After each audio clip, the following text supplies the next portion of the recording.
Bismillahirrahmanirrahim. Assalamualaikum warahmatullahi wabarakatuh. Innal hamdalillah nahmaduhu wa nasta'inuhu wa nastaghfiruh wa natubu ilaihi wa na'udzu billahi min shururi anfusina wa min sayyiati a'malina. Man yahdihillahu fala mudilla lahu wa man yudlil fala hadiyalah. Asyhadu an la ilaha illallah wahdahu la syarika lah wa asyhadu anna Muhammadan abduhu wa rasuluh sallallahu alaihi wa ala alihi wa ashabihi wa man sara ala nahjihi wastanna bi sunnatihi ila yaumil qiyamah.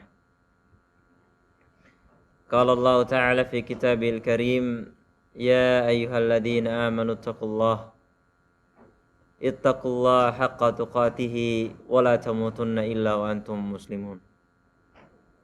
Wahai orang-orang yang beriman, bertakwalah kalian kepada Allah Subhanahu wa taala dengan sebenar-benarnya takwa.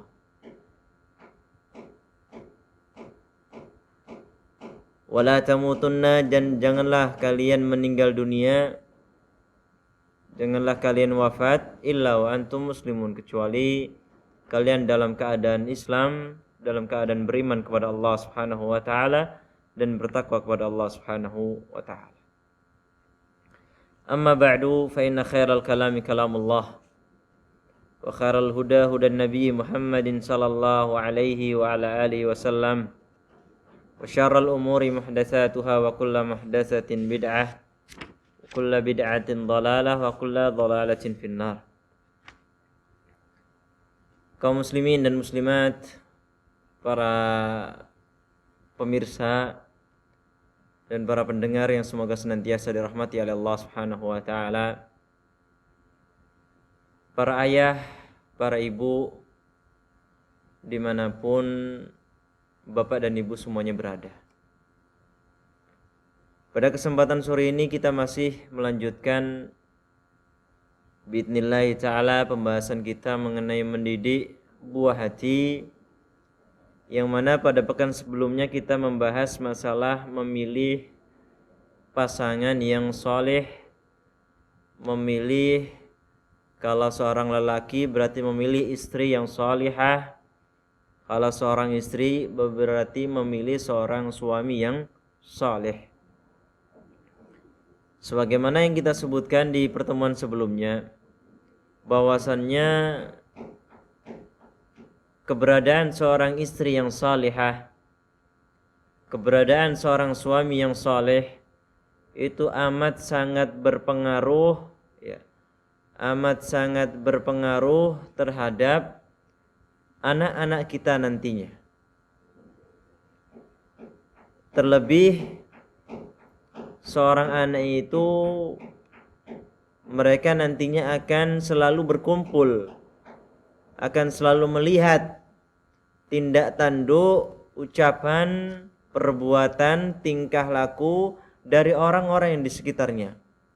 Dan orang-orang yang di sekitarnya yang paling akan sering dilihat oleh anak kita nantinya adalah ya kita sendiri dan juga istri kita.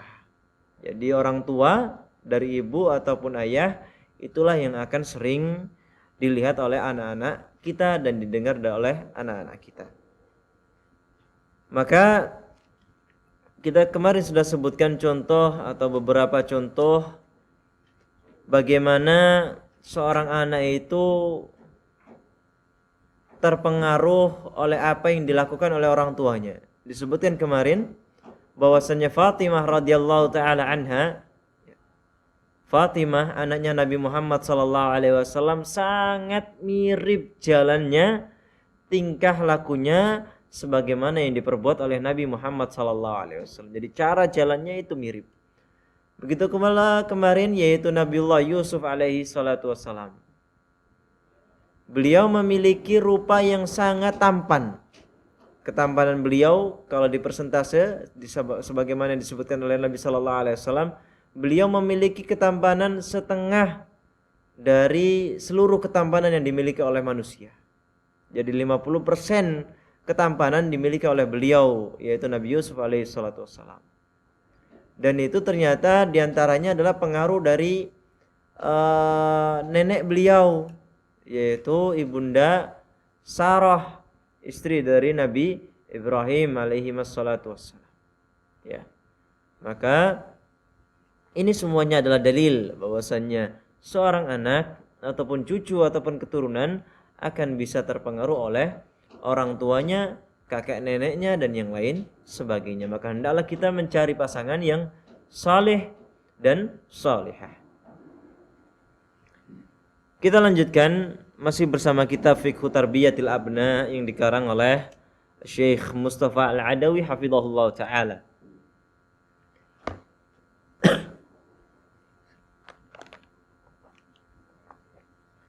Beliau melanjutkan, qala al-muallifu hafizahullah taala wa ahsana ilaihi, wa qad jaa rajulun ila Rasulillah sallallahu alaihi wasallam qailan lahu, ya Rasulullah, inna imra'ati waladat gulaman aswad, ka'anna ar-rajula yastankiru ala zawjatihi wa yu'arridu binafyil walad anhu liqaunihi ma ashbaha abah wala ashbaha ummah, fadalla hadha ala anna al-aghlaba an yushabiha al-waladu abah aw ummahu wa qad yunzahu ila akhwalihi aw ila amamihi wa ajdadihi kama qadimna atau kama qaddamna. Beliau melanjutkan, dan ini sudah kita sebutkan sedikit di pertemuan kita sebelumnya, bahwasanya ada seorang laki-laki yang datang mengadu kepada Nabi sallallahu alaihi wasallam. Beliau berkata kepada Nabi, ya Rasulullah, inna imra'ati waladat gulaman aswad. Wahai Nabi, wahai Rasul, istriku ini ngelahirin anak hitam. Ya. Padahal orang ini yang mendatangi Nabi sallallahu alaihi wasallam itu merasa mengingkari, kok bisa anak saya ini hitam wahai Nabi. Kalau bahasa kita seperti itu. Anak saya kok hitam padahal saya putih, istri saya putih. Ya. Kenapa anak saya ini kok tiba-tiba muncul sebagai seorang anak yang berkulit hitam? Jadi merasa aneh, merasa ini kayaknya bukan anak saya, bisa jadi. Tapi beliau orang laki-laki tadi mempertanyakan kepada Nabi sallallahu alaihi wasallam terlebih dahulu. Ya. Sehingga dari hadis ini ya, kita bisa ambil faedah bahwasannya seorang anak secara keumuman, secara rata-rata itu akan menyerupai orang tuanya. Menyerupai orang tuanya. Maka pilihlah seorang laki-laki yang tampan misalnya, atau kalau seorang wanita yang solehah. Ini karakter yang kedua, yang cantik gitu ya. Seorang wanita yang cantik ini adalah karakter yang kedua yang bisa diambil atau yang bisa dijadikan kriteria bagi seseorang yang memiliki atau mencari pasangan. Tapi yang pertama tetap ya, harus mempunyai agama yang baik. Jadi dia harus, kalau suami ya suami yang saleh, calon suami yang saleh, kalau istri ya calon istri yang salihah. Itu yang pertama. Yang kedua kemarin kita bahas adalah seorang yang mempunyai wajah yang rupawan ya, mempunyai keindahan dalam segi fisiknya, tingginya, atau kulitnya, atau wajahnya dan yang lain sebagainya. Karena di hadis ini menunjukkan bahwasanya orang itu keumumannya ya bakal menyerupai ayahnya, atau kalau tidak menyerupai istrinya atau ibunya, menyerupai ibunya. Namun dalam hadis ini pula menunjukkan bahwasanya kadang-kadang seorang anak itu bisa jadi mirip keluarganya yang lain. Artinya bukan ayah ibunya langsung, tapi bisa jadi mirip pamannya, mirip bibinya, mirip kakeknya, mirip neneknya, mirip buyutnya dan yang lain sebagainya. Ya, jadi nanti ketika kalian misalnya pasangannya kalian itu orangnya ganteng, ayahnya ganteng gitu. Kalian seorang laki-laki yang ganteng. Kemudian istri kalian juga seorang wanita yang cantik. Lah kok anaknya tiba-tiba muncul anak yang kalau laki-laki kurang tampan atau kalau perempuan kurang cantik, kok beda sama ayah ibunya? Ya jangan kaget. Jangan kaget, jangan tergesa-gesa menuduh pasangannya berzina dan yang lain sebagainya misalnya. Ya, jangan seperti itu. Kenapa? Ketika Nabi Shallallahu Alaihi Wasallam ketika didatangi oleh orang tadi ketika menyatakan, wahai Nabi, anakku hitam, saya putih, istriku putih. Maka Nabi Shallallahu Alaihi Wasallam pun bertanya balik, kamu punya unta ndak? Oh ada, unta. Warnanya apa? Humrun, merah unta kita, wahai Nabi, merahnya. Ada yang hitam nggak untanya? Ada, wahai Nabi. Lah kenapa kok bisa ada yang hitam? Kata Nabi Shallallahu Alaihi Wasallam. Maka kata orang tadi, la'allahu naza'ahu irkun. Bisa jadi memang indukannya dulunya ada yang hitam, wahai Nabi. Nah, maka seperti ini pun begitu. Maka anakmu pun, kata Nabi Shallallahu Alaihi Wasallam, la'alla ibnaka hadza naza'ahu irkun. Bisa jadi anakmu memang dulu ada keturunannya yang berwarna hitam. Jadi seperti itu. Jadi jangan sebagai seorang suami misalnya jangan terburu-buru nanti menuduh istrinya yang bukan-bukan, menuduh istrinya selingkuh atau menuduh istrinya berzina dan yang lain sebagainya. Karena memang seorang anak kadang nggak mirip ya, terkadang memang kebanyakannya akan mirip bapaknya atau mirip ibunya, tapi kadang-kadang mirip mbahnya, mirip pamannya, mirip bibinya, mirip neneknya, buyutnya dan yang lain sebagainya.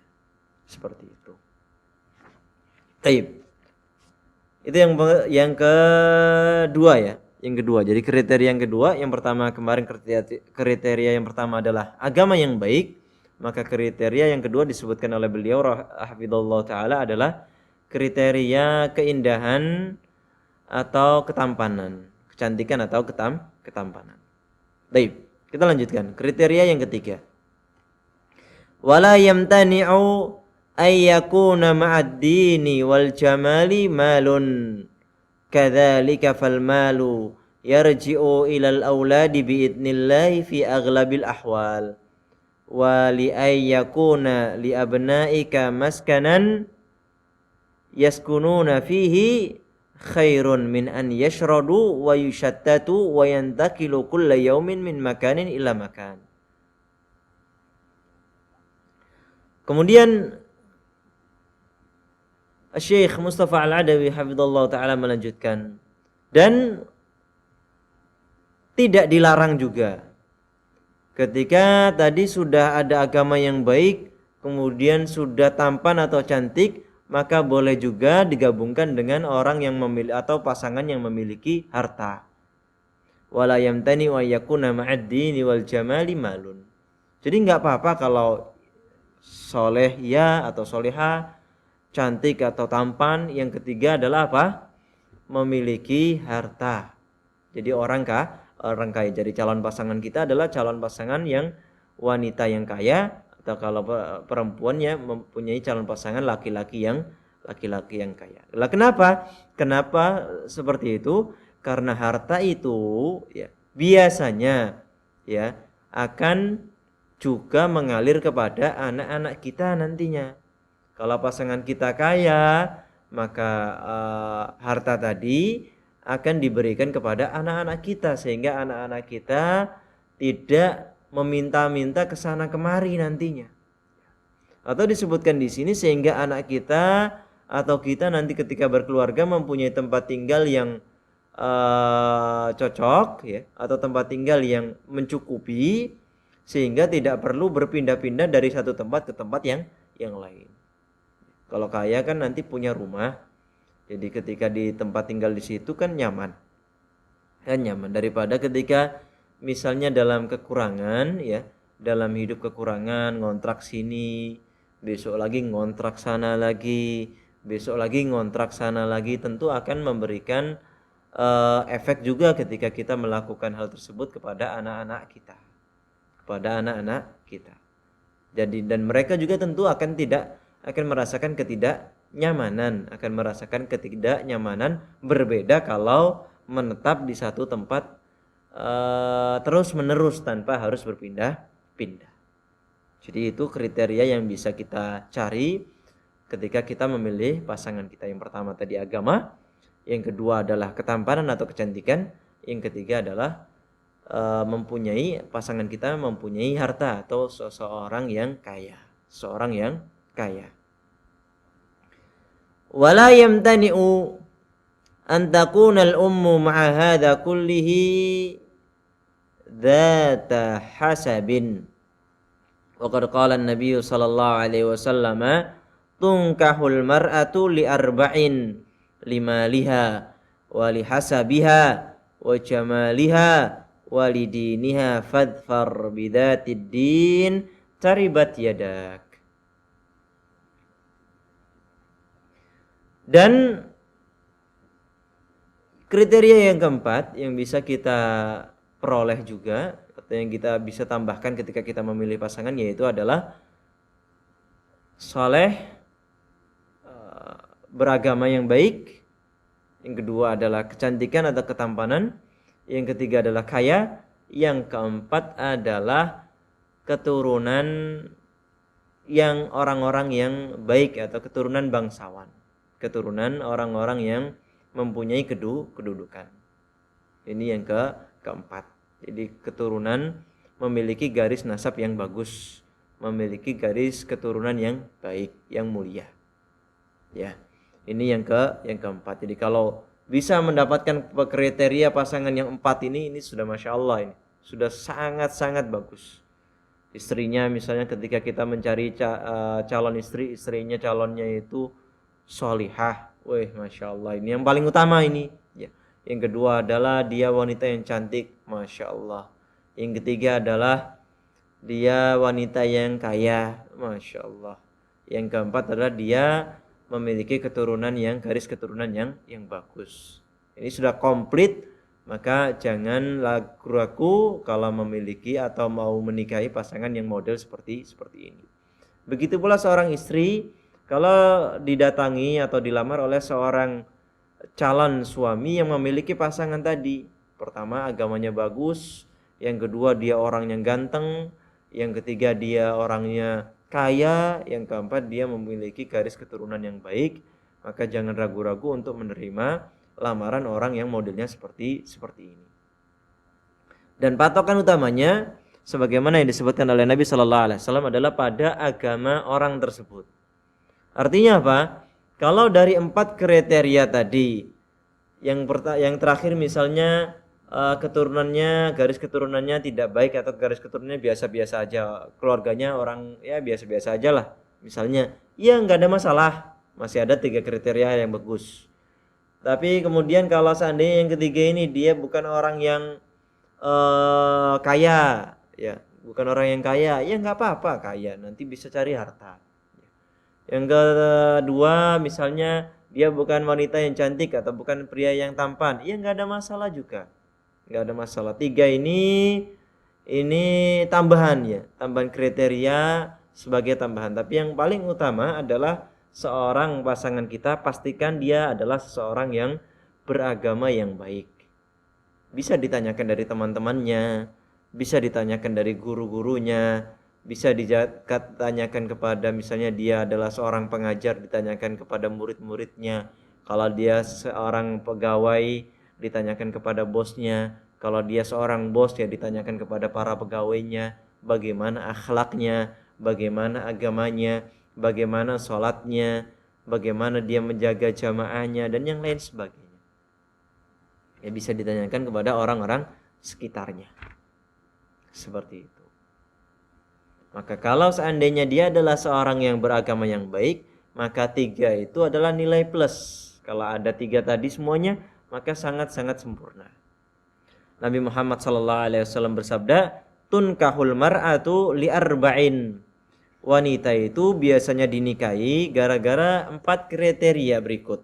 Yang pertama adalah limaliha, karena wanita tadi adalah orang yang kaya. Ini yang pertama. Dan ini kebiasaan orang kalau tidak Yahudi Nasrani. Orang Yahudi atau kalau enggak orang Nasrani, mereka itu menomorsatukan kekayaan tadi. Kalau kaya meskipun apapun dia akan menikahi wanita tersebut. Yang kedua wali hasabiah, dan garis keturunannya. Yang kedua ini orang kafir juga ada yang selalu mendahulukan garis keturunan. Ya, nggak peduli wanitanya seperti apa, yang penting dia keturunan bangsawan, dinikahi sudah. Dinikahi walaupun orangnya akhlaknya buruk, agamanya buruk. Orang kafir biasanya begitu. Mikirnya yang tadi ada yang mikirnya cuma harta, yang kedua mikirnya hanya garis keturunannya. Wa jamaliha, yang ketiga ada orang-orang kafir itu yang selalu mendahulukan kecantikan. Kecantikan, ya. Bukan masalah harta, bukan masalah garis keturunan, tapi kecantikannya. Kalau tidak salah ini orang-orang Nasrani biasanya yang semacam ini. Yang terakhir adalah walidiniha, dan kriteria yang terakhir adalah agamanya. Jadi harta, keturunan, garis keturunan, kemudian kecantikan atau ketampanan. Ya, kalau perempuan yang kecantikan, yang keempat adalah agama. Tapi pesan Nabi SAW, wasiat beliau, fadfar bidzatid din taribat yadak. Pilihlah yang wanita yang beragama. Pilihlah pasangan calon istri yang mempunyai agama yang baik, taribat yadak, maka engkau akan menjadi orang yang beruntung. Pasti akan beruntung kalau memilih pasangan yang mempunyai agama yang baik. Mempunyai pasangan agamanya yang baik. Baik. Karena ya itu tadi ya, kalau seorang istri kita adalah seorang istri yang salihah, maka istri tadi akan menjadi madrasah pertama bagi anak-anak kita. Kalau istri kita istri yang sholihah gitu ya, anak-anak kita kan akan membersamai dia sepanjang waktu, apalagi pas waktu kecil. Akan bersama terus, apalagi suaminya kerja ya, dari pagi sampai malam misalnya, pagi sampai sore misalnya. Maka seorang istri itu akan membersamai anak-anak, akan mengajarkan akhlak, akan mempertontonkan ucapan-ucapan yang baik, akan memperdengarkan ucapan yang baik, akan mempertontonkan tingkah laku yang berakhlak atau berbudi pekerti. Lah kalau istri kita, istri yang tidak sholihah, di rumah itu misalnya sering memaki, sering mencaci, sering menghibah ke sana kemari, sering bernyanyi misalnya, atau sering apalah ya, melakukan sesuatu yang tidak baik dan yang lain sebagainya, maka jangan harap istri anak-anakmu nanti menjadi anak-anak yang soleh atau solihah. Kenapa? Karena suri tauladan yang harus menjadi teladan yang baik ternyata mempertontonkan sesuatu yang tidak baik, memperdengarkan sesuatu yang tidak baik kepada anak-anak kita. Ya. Jadi itu adalah kriteria yang sangat penting bagi seorang yang memiliki atau seorang yang tengah mencari pasangan, yaitu seorang yang beragama yang baik. Wajahnya atau badannya nggak bagus, nggak ada masalah. Bukan itu yang akan dilihat seorang anak. Yang dilihat seorang anak itu adalah akhlak dari ibunya, akhlak dari ayahnya. Meskipun miskin Ustadz, ya nggak ada masalah. Bukan itu yang akan dicari seorang anak tadi. Tapi kesalihan, suri tauladan yang baik, itulah yang akan didapatkan oleh seorang anak dari seorang istri yang salihah. Nah, kalau seandainya istrimu tadi nggak salihah, dia kaya, dia cantik, dia garis keturunan yang baik, tapi nggak salihah, omongannya tidak teratur gitu ya, omongannya bukan orang yang terdidik dan yang lain sebagainya.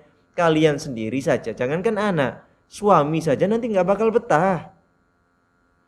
Suami saja nanti nggak bakal merasa nyaman, tidak akan terwujud di sana sakinah mawaddah warahmah. Bagaimana bisa terwujud kalau istrimu nanti mencacimu terus? Bagaimana bisa terwujud kalau istrimu nanti berkata-kata kasar terus? Bagaimana bisa terwujud kalau istrimu selalu menuntut dan yang lain sebagainya? Tidak pernah bersyukur, selalu mengkufuri apa yang engkau telah berikan wahai para suami. Lantas bagaimana dengan anak-anaknya nanti? Ya tentu akan meniru apa yang dilakukan oleh istrimu atau ibunya dari anak-anak tersebut. Maka yang paling kriteria yang paling harus didahulukan adalah seorang wanita atau seorang suami yang soleh maupun yang solihah.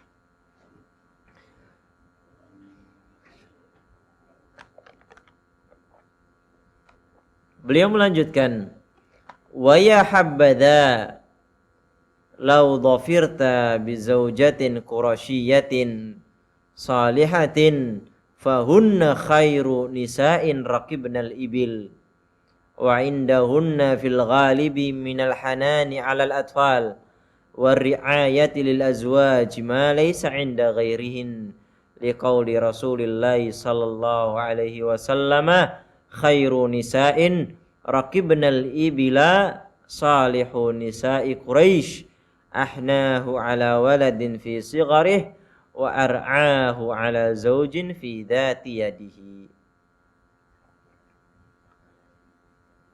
Beliau menambahkan, kalau seandainya dengan kriteria 4 tadi ya, beragama yang baik, kemudian kaya, kemudian cantik, kemudian memiliki garis keturunan yang bagus, ditambahkan sama beliau, kalau seandainya alangkah bagusnya kalau istrimu itu adalah seorang wanita dari keturunan Quraisy.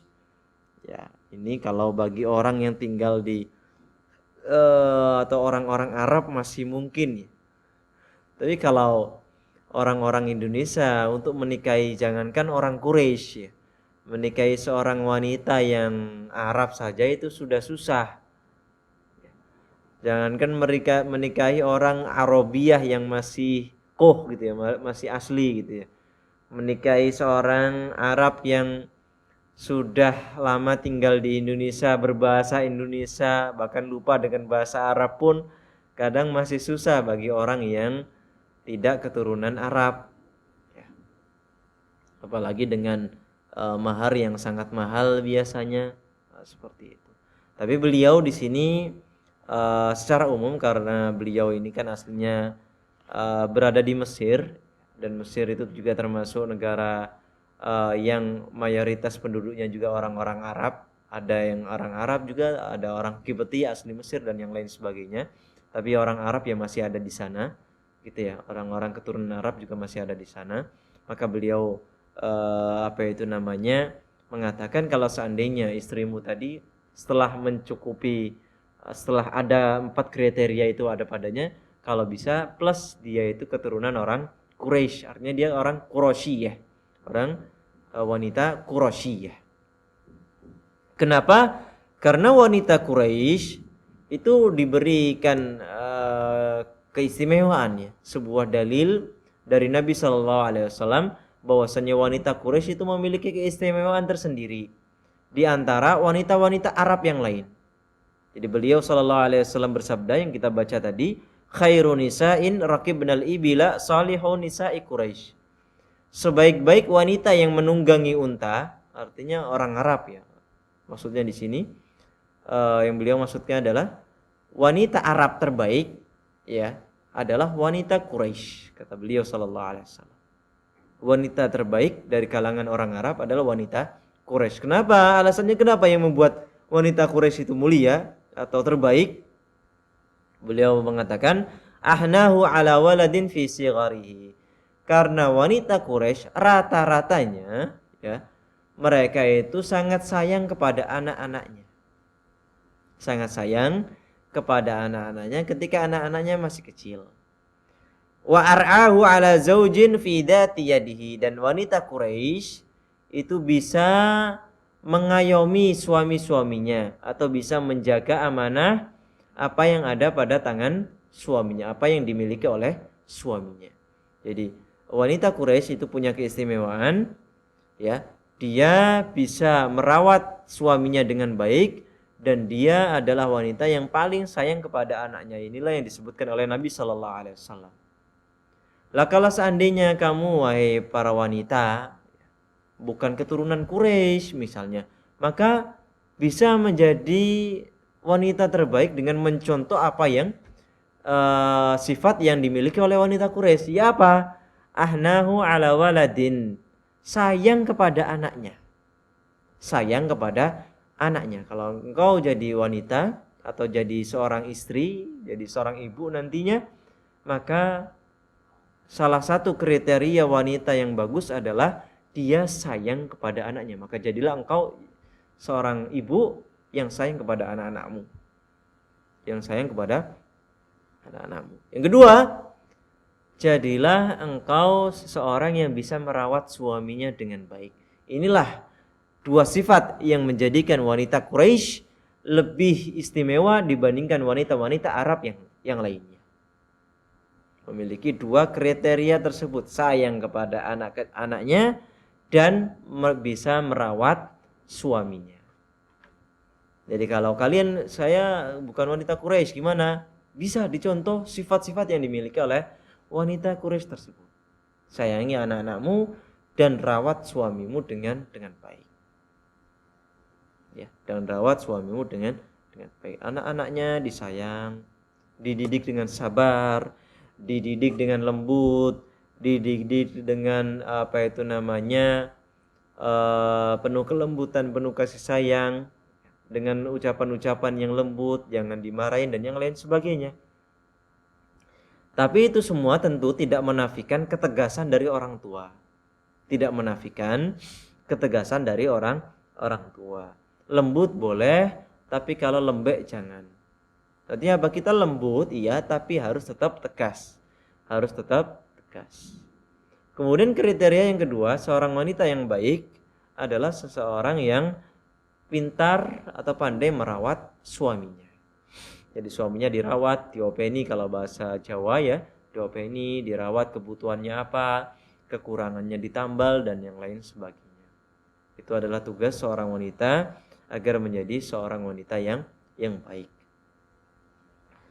Wa kadzalikal mar'atu yustahabbu laha an takhtara li abna'iha aban salihan tatawafaru fihi sifatus sabiqah min dinin wa husni khuluqin wa ay yakuna damalin hatta la yudayyi'aha wa yudayyi'u auladaha wa an yakuna dha ilmin wa hasabin hatta yu'allima auladaha fa bi salahil abi bi idnillah yasluhul abna'u fil ghalibi bal wa ya'udu alaihim wa ala ahfadihim fadlu salahihi ala taqra'u qaulallahi ta'ala wa ammal jidaru fakana li ghulamaini yatimaini fil madinah wa kana tahtahu kanzul lahuma wa kana abuhuma salihah fa arada rabbuka an yablugha ashuddahuma wa yastakhrija kanzahuma rahmatan mir rabbik.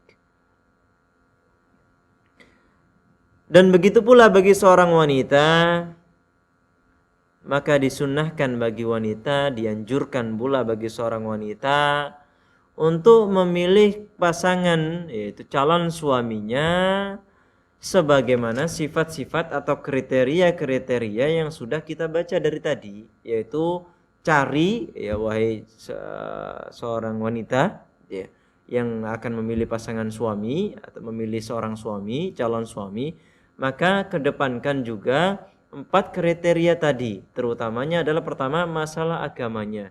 Pilih seorang laki-laki yang beragama yang baik, yang berakhlak yang baik. Ya sama, di mana cari infonya? Ya tadi dari keluarganya. Cari informasi dari teman-temannya. Cari informasi dari misalnya tetangga-tetangganya.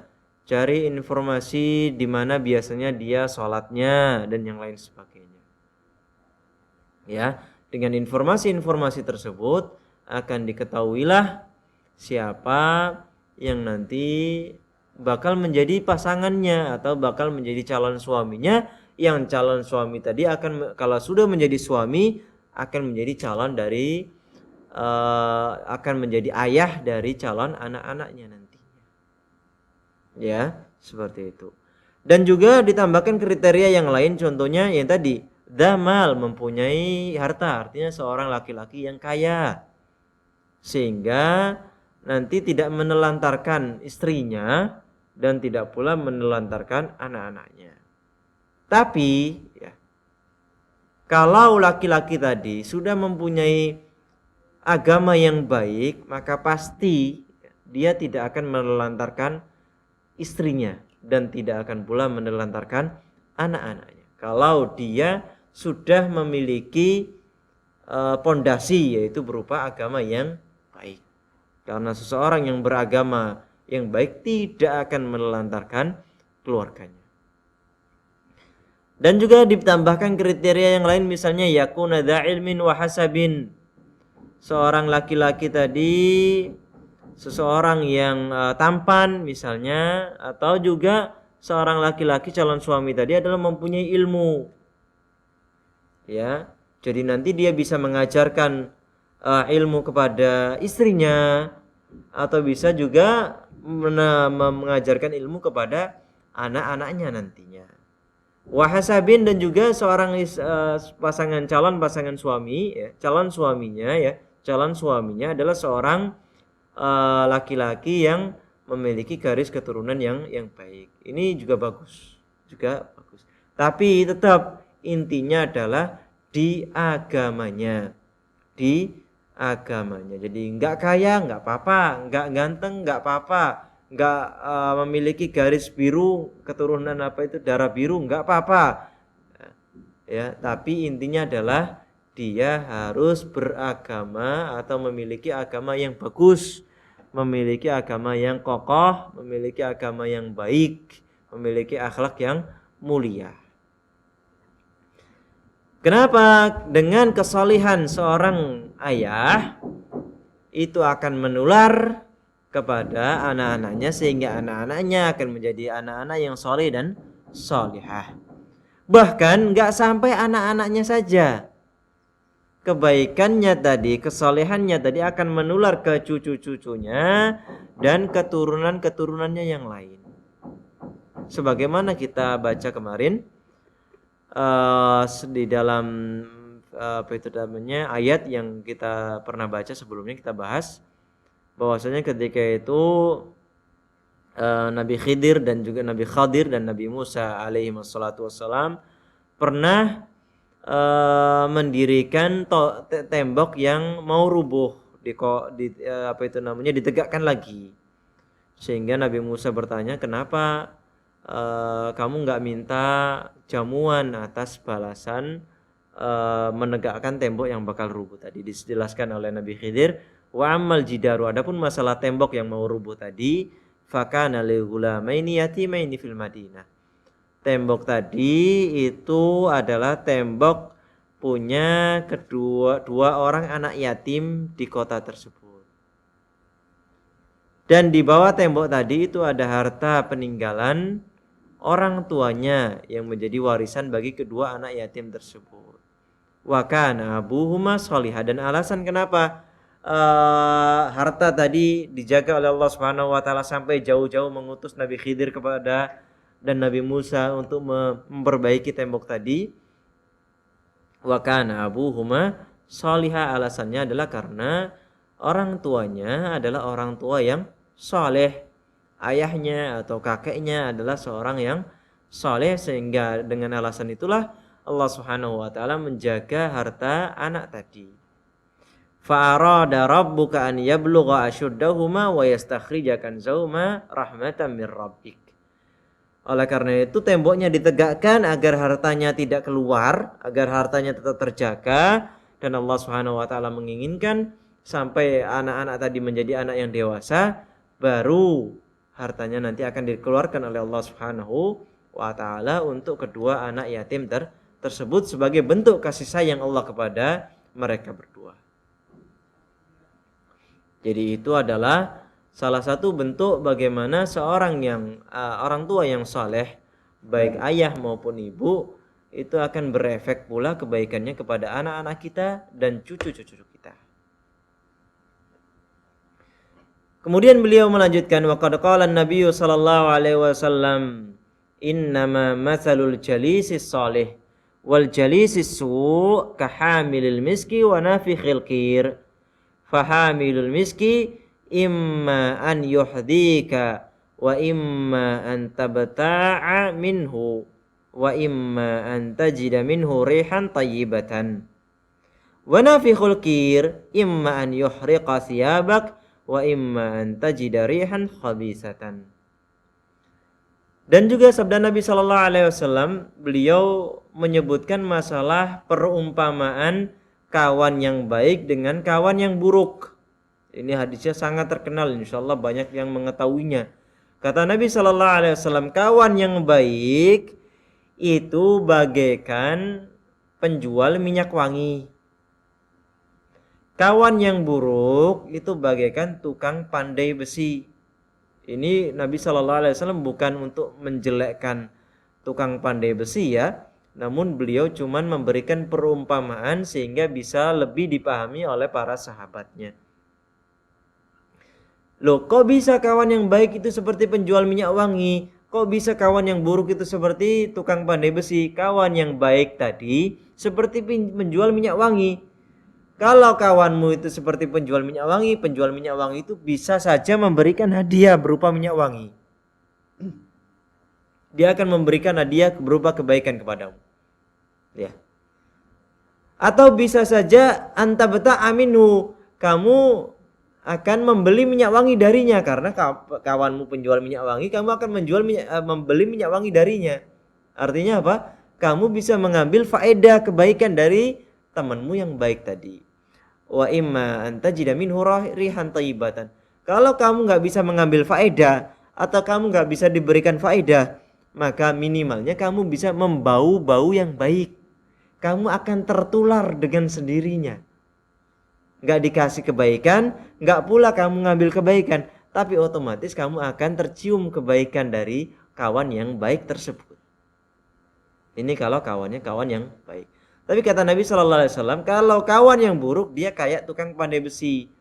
Tahu pakai tukang pandai besi kan, yang biasanya bikin pisau atau bikin pedang, bikin golok dengan membakar besi di tempa gitu ya. Tempa berkali-kali, dipukuli berkali-kali dan yang lain sebagainya. Di situ ada pembakaran api dan yang lain sebagainya. Apa yang kamu dapatkan dari teman yang seperti ini? Kata Nabi sallallahu alaihi wasallam, imma an yuhriqa thiyabak. Bisa jadi dia malah bakar bajumu. Lah kenapa? Karena dia mainan api. Dia mainan api, apinya biasanya kan terbang ke sana kemari, bisa saja membakar bajumu. Artinya apa? Kawan yang buruk itu akan memberikan keburukan kepadamu. Kamu akan dirugikan. Wa imma anta jidarihan khabisa. Kalau seandainya kamu nggak bisa mendapatkan keburukan secara langsung, minimalnya kamu akan membau bau yang tidak sedap, karena bau asap itu kan nggak enak loh. Minimalnya kamu akan membau bau yang tidak sedap. Sehingga apa?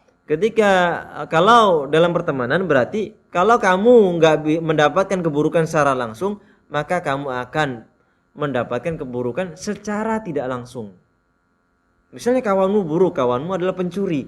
Kalau kamu berteman dengan orang itu, minimalnya orang-orang akan mengatakan kepadamu kawannya pencuri. Atau bisa jadi kalau kawannya pencuri ya bisa jadi pencuri juga, kan seperti itu.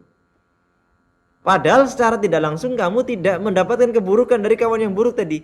Tapi kata Nabi sallallahu alaihi wasallam, wa imma anta jidarihan khabitha. Kamu akan dapat bau yang enggak enak, bau yang tidak sedap. Kawanmu pezina misalnya, kawanmu tukang minum khamar, ya kamu akan ketularan, otomatis ketularan. Nah, seperti itu. Itu kalau kawan, ya. Itu Nabi Shallallahu Alaihi Wasallam mengumpamakan kawan. Lah bagaimana dengan suami? Bagaimana dengan istri? Kalau kawan biasanya mainnya itu cuma dari pagi sampai siang atau dari habis sore sampai malam. Bagaimana dengan pasanganmu yang tiap hari kumpul? Dari pagi sampai ke pagi lagi, dari malam sampai ke malam lagi. 24 jam bersama pasangan, tidur bahkan bareng. Gitu ya.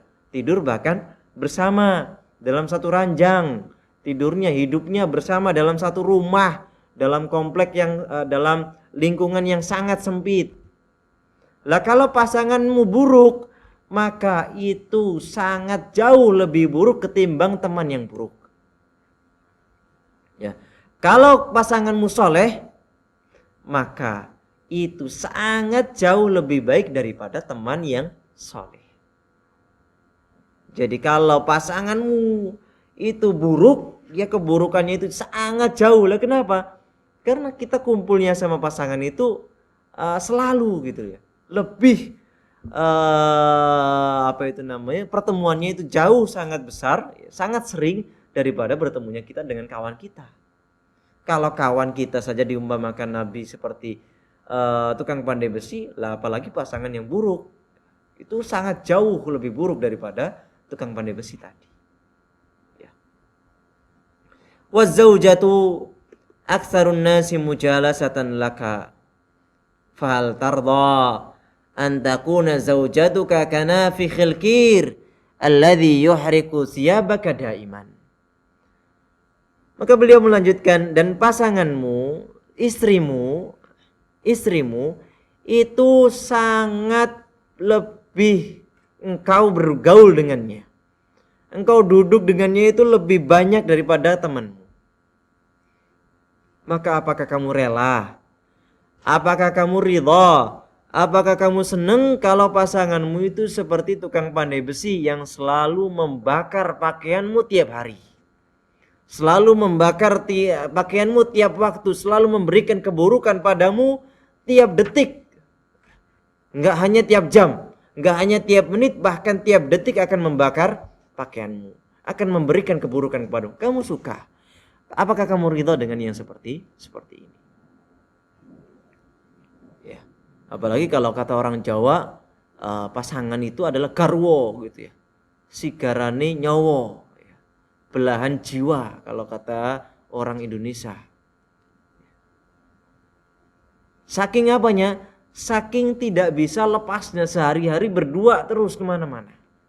Sehari-hari di rumah misalnya, apalagi ketika tidak kerja suaminya, ya bareng terus sama istrinya di rumah.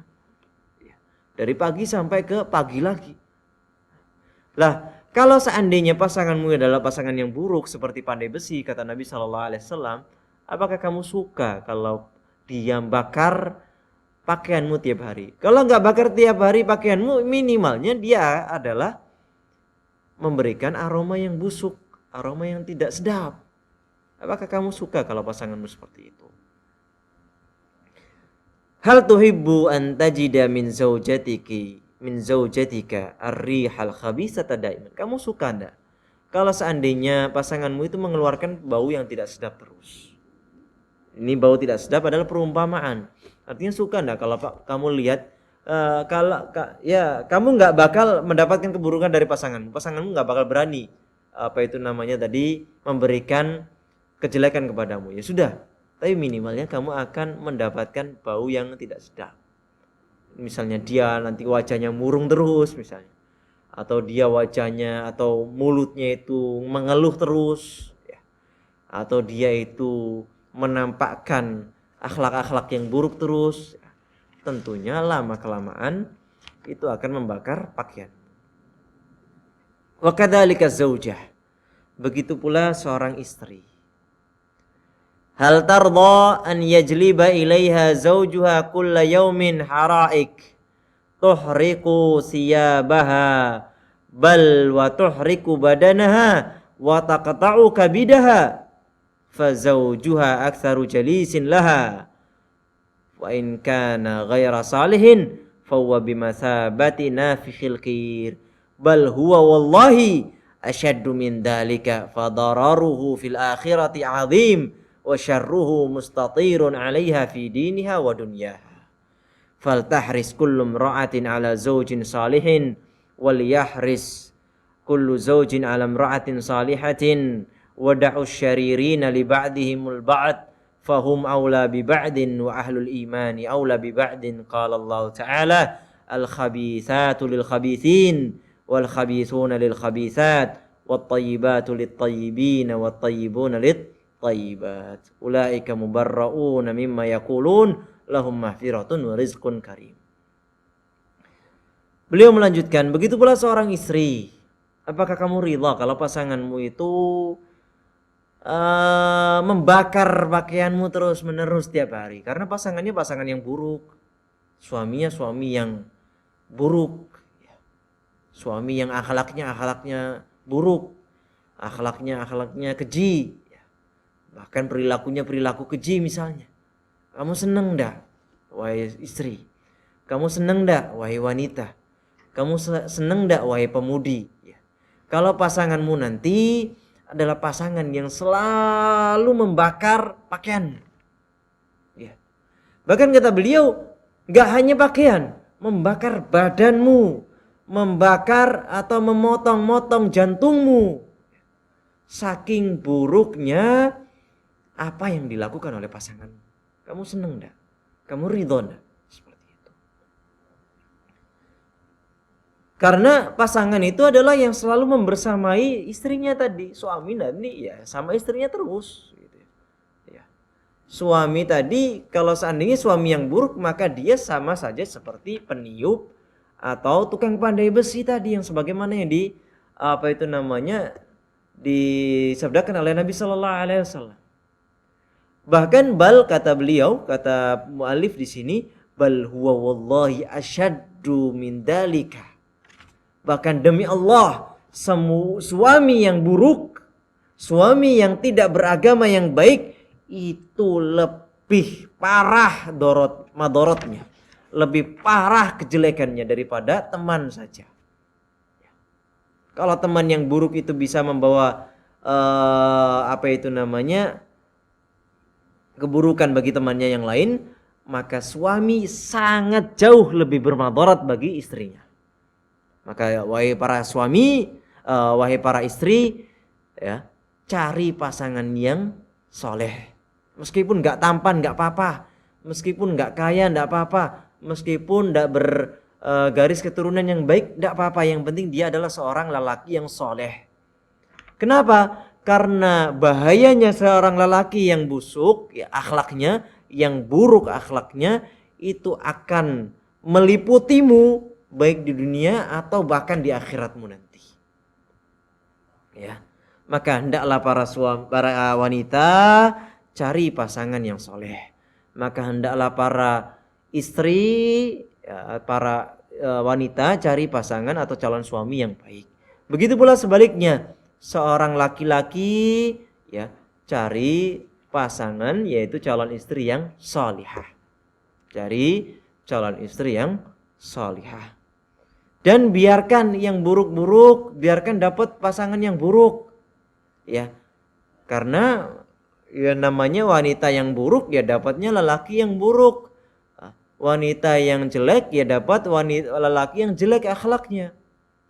Begitu pula orang yang beriman ya nanti akan dapat orang yang beriman.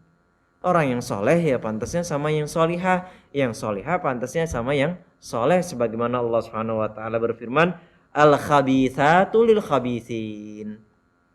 Wanita-wanita yang keji, wanita-wanita yang buruk, maka mereka cocoknya ya sama laki-laki yang buruk. Wal khabithuna lil khabithat, laki-laki yang buruk ya cocoknya sama wanita-wanita yang buruk. Sebaliknya, wat thayyibatu lit thayyibin. Wanita-wanita yang baik ya pantasnya cocoknya ya sama laki-laki yang baik pula. Laki-laki yang baik ya pantasnya ya sama wanita yang baik pula. Kalau wanita-wanita yang baik sama laki-laki yang buruk atau sebaliknya ya eman-eman, kasihan yang baik tadi. Nanti bisa-bisa berubah menjadi seseorang yang jelek yang awalnya adalah seorang yang baik. Allah Subhanahu wa taala melanjutkan, ulaika mubarrauna mimma yaqulun. Wanita-wanita yang baik atau laki-laki yang baik mereka adalah orang-orang yang bersih dari tuduhan-tuduhan orang-orang. Lahum maghfiratun, bagi mereka ampunan dari Allah Subhanahu wa taala, wa rizqun karim, dan rezeki yang baik dari Allah Subhanahu wa taala.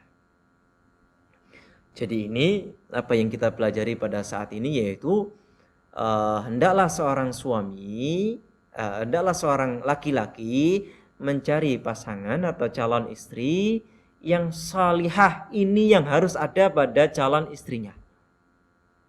Kaya, memiliki garis keturunan yang bagus, cantik, itu semuanya nilai tambahan.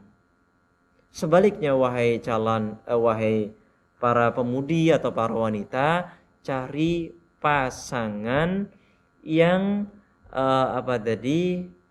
berakhlak yang baik atau beragama yang baik, cari lelaki yang saleh. Kalau tampan, yaitu nilai plus. Kalau dia kaya, nilai plus juga. Kalau dia memiliki keturunan atau garis keturunan yang bagus, garis nasab yang bagus, itu juga nilai plus juga. Tapi intinya adalah pada agama, dari seseorang tersebut, baik calon istri maupun calon suami. Jadi itu yang dipesankan oleh Nabi Shallallahu Alaihi Wasallam, fadfar bidatid dini taribat yada. Mungkin demikian yang bisa kita sampaikan pada kesempatan kali ini. Semoga Allah Subhanahu wa taala memberkahi kajian kita pada kesempatan kali ini sehingga menambahkan ilmu bagi kita semuanya. Kita akhiri dengan doa kafaratul majlis. Subhanakallahumma wa bihamdika asyhadu an la ilaha illa anta astaghfiruka wa atubu ilaik. Assalamualaikum warahmatullahi wabarakatuh.